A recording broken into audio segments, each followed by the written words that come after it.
miskin, nggak usah deh itu penting banget. 3 hal yang bikin jatuh miskin juga itu penelitian membuktikan dari hak ini.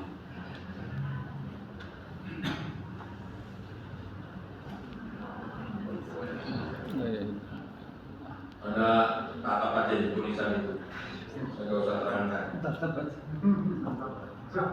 Nah, Alkitab menulis Daud memimpin umat, pas di belakang, Daud memimpin umat dengan godly and skillful, rohani tapi skillful.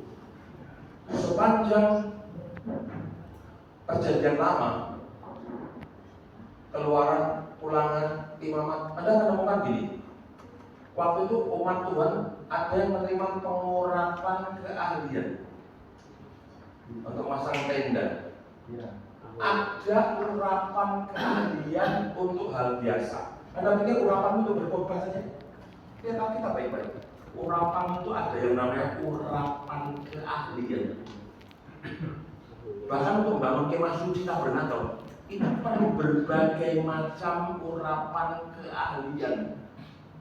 Bikin tirai bait suci,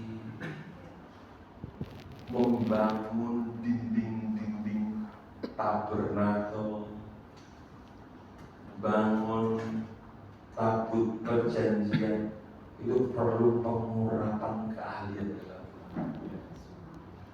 Jadi bahkan soal ngatur duit perlu keahlian.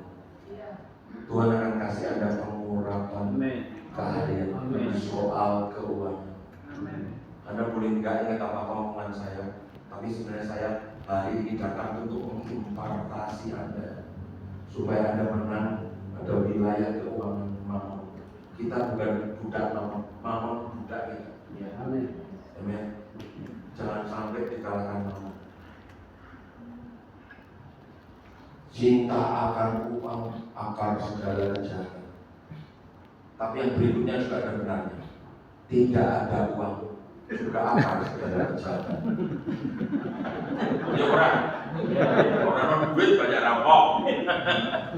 Gak ada duit orang melacurkan diri, jual dirinya, keperawanannya kepada om-om. Sekarang musimnya, anak-anak Gen Z jual diri sama om-om. Di mana-mana sekarang menyeruak. Gampang sekali dipakai sama om-om. Kurang duit, mau ganti HP nggak ada. Jadi rela tidur sama om-om. Itu generasi tidur cepat dengan om-om. Gen Z. Gila, ini gimana ini? Karena nggak ada duit itu juga akar segala kejahatan juga. Terima kasih, firman memang betul. Cinta uang akar segala kejahatan. Tapi nggak ada uang juga kejahatan. Pendeta gemplang uang gereja, pendeta ngutang duit jemaat, nggak bayar, itu kan banyak juga. Kan karena akarnya nggak ada uang dong. Loh kalau nggak ada uang ngapain ngutang jemaat, gitu kan? Nah ini dia. Jadi nggak ada uang juga bahaya, makanya perlu meningkatkan kesejahteraan finansial juga. Nah, Bapak Ibu Saudara, saya nggak ada banyak waktu, tapi saya kok pengen suatu ketika menyelenggarakan seminar khusus pendeta kecerdasan finansial. Bagus itu. Supaya Anda ngerti bagaimana itu dengan deposito, bagaimana emas. Bagaimana seorang pendeta bisa dengan properti yang dipunyai atau punya tanah yang terjangkau, kita bisa berangkat kepada ekonomi yang lebih baik. Apa itu dengan reksadana? Apa saham misalnya? Reksadana itu semua instrumen investasi yang bukan uang itu habis ditabung, tapi negara itu melindungi program-program seperti itu penting. Cakupan, saya ingin Anda mengerti seperti ini ya. Ada beberapa. Tapi 2 hal saja saya ingin katakan kepada saudara. Ada 2 hal yang Anda paling ngerti, ini hal paling dasar dari kecerdasan finansial. Ini yang paling dasar, yaitu begini. Ketahuilah 2 hal, yaitu pendapatan dan pengeluaran, income dan spending. Saya mau kasih tahu kepada saudara dulu, ada lihat.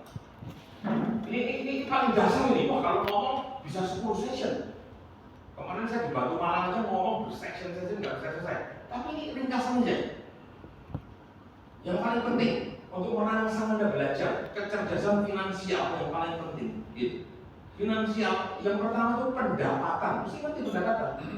Nah, pendapatan atau income Bapak Ibu itu ada. Nah, di situ ada ditulis itu ya. Ada berapa di situ? Dua. Ada 2. Nah, yang pertama disebut aktif income. Aktif income gini loh.